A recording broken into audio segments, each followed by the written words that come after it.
fazer a leitura de Juízes capítulo 6, a partir do verso 11, que diz assim: Então o anjo do Senhor veio e assentou-se sobre a grande árvore que pertencia ao pai de Gideão, Joabe. Gideão estava malhando trigo no tranque de prensar uvas para escondê-lo dos midianitas.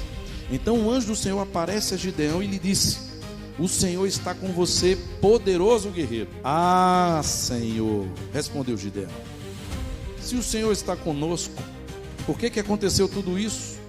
Onde estão todas as suas maravilhas que os nossos pais nos ensinaram quando diziam: Foi o Senhor que nos tirou do Egito. Agora parece que o Senhor nos abandonou. E nós começamos a tratar então o seguinte: o chamado de Deus é real. Ele espera contar comigo e com você. Ele espera que eu e você sejamos valentes. O detalhe é que a gente costuma resistir ao chamado de Deus. Não é fácil para a gente aceitar o chamado de Deus, sobretudo quando o chamado de Deus parece meio difícil, meio alto demais, meio profundo demais, meio complexo demais, quando a gente tem que fazer renúncias demais. Então, por que a gente às vezes resiste tanto ao chamado de Deus? E a gente aprende isso olhando também para a experiência de Gideão. Nós aprendemos com Gideão que há pelo menos 3 grandes desafios que faz com que eu e você, conscientemente ou até mesmo inconscientemente, a gente se desvie, a gente abra mão, a gente não encare certos desafios que Deus coloca na mão da gente.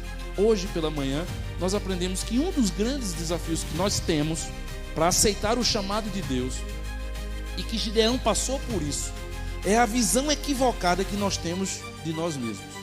A nossa visão, quando a gente olha para a gente tem uma visão muito equivocada, totalmente da visão que Deus tem de nós.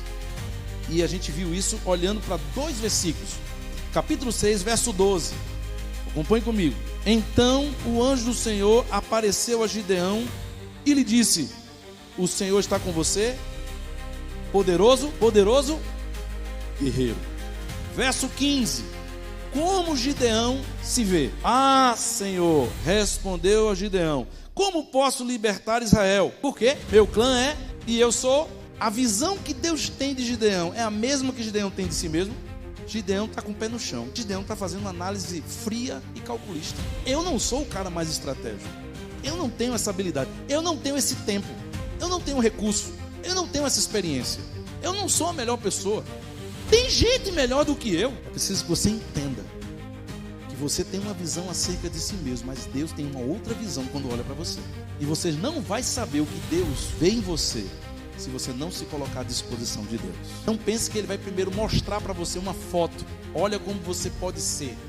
Ele não vai fazer um vídeo para mostrar para você: olha o que você poderá fazer. É um ato de fé.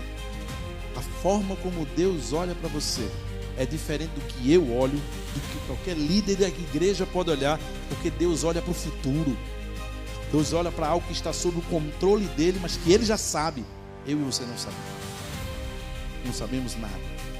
O que a gente sabe é o que a gente fez ou tentou fazer, que deu certo ou que não deu certo, é as nossas frustrações, a gente conhece as nossas falhas, mas Deus conhece os nossos acertos.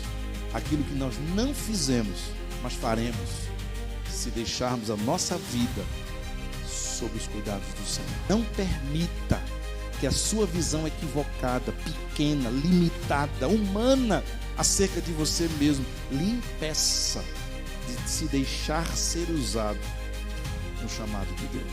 E um segundo grande desafio que nós temos, obstáculo que nós temos que vencer pela fé em nome de Jesus, é a dúvida do como. O que impede muitas pessoas de assumir um desafio, um ministério, algo novo, diferente, para valer, é como. Por quê? Porque humanamente falando, a gente gosta de algo planejado. Ninguém quer entrar num negócio para dar errado. Ninguém entra num investimento sem ter certeza de retorno. Entendeu? Por quê? Porque nós gostamos de estabilidade. Nós gostamos de previsibilidade. A gente gosta de planejamento. Aí chega algo muito grande de Deus para você e você diz: como eu vou fazer isso? Como eu vou fazer isso? Qual a experiência que eu tenho? Quem vai me ajudar? Quem vai comigo? Se eu precisar, vou recorrer a quem? E aí você começa a ter perguntas reais, necessidades reais de resposta, e às vezes elas não vêm, não tem. Aí você diz: eu não quero. Vai que eu estou lá sozinho, vai que surge uma situação que eu não sei resolver.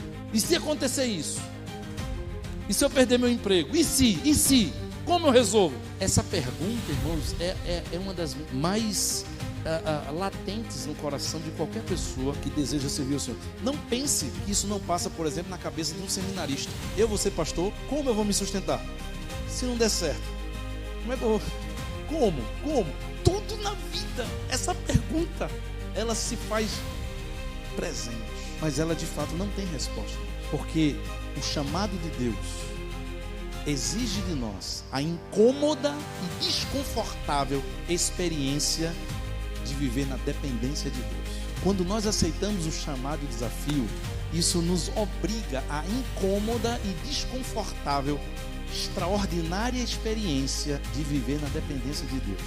Deus proverá. Deus vai adiante de mim. Deus vai fazer o que eu não posso fazer. Deus vai nos livrar. Eu quero hoje à noite ainda compartilhar com você um terceiro desafio, uma terceira dificuldade, irmão, que faz com que muitas pessoas não aceitem o chamado de Deus. E é quase o nosso total desconhecimento do que é servir a Deus com parceria. Uma das coisas que mais impede a gente de servir a Deus é o nosso quase total desconhecimento de servir a Deus em parceria. Simplesmente, irmãos, a maioria de nós aqui, nessa noite, não sabe, não tem essa experiência de servir a Deus em parceria. Nunca passou por isso. Você sabe o que você é capaz de fazer. Você sabe o que você não é capaz de fazer. O segredo do sucesso, irmãos, de quem se torna um valente a serviço de Deus, é porque ele jamais estará sozinho. Deus sempre estará lá. Não deixe que os obstáculos, que o seu medo, que as resistências impeça você de ser um valente, impeça você de aceitar o desafio, o chamado de Deus, de viver algo extraordinário na presença de Deus. Não permita isso.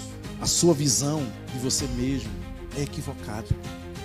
Deus olha para você e vê você um poderoso guerreiro. Ele olha para você e vê você um poderoso guerreiro.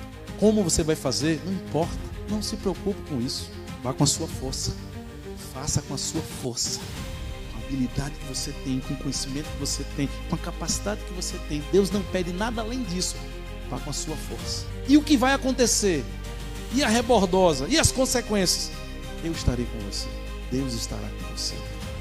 Não existe motivos que você possa ter para recusar estar a serviço do Senhor, porque o Senhor responde, resolve, neutraliza, dissipa toda e qualquer dúvida, esperando que você possa dizer: eu quero ir, Senhor, eu quero andar por sobre o mar, eu quero viver essa experiência. Eu posso ir também com Pedro?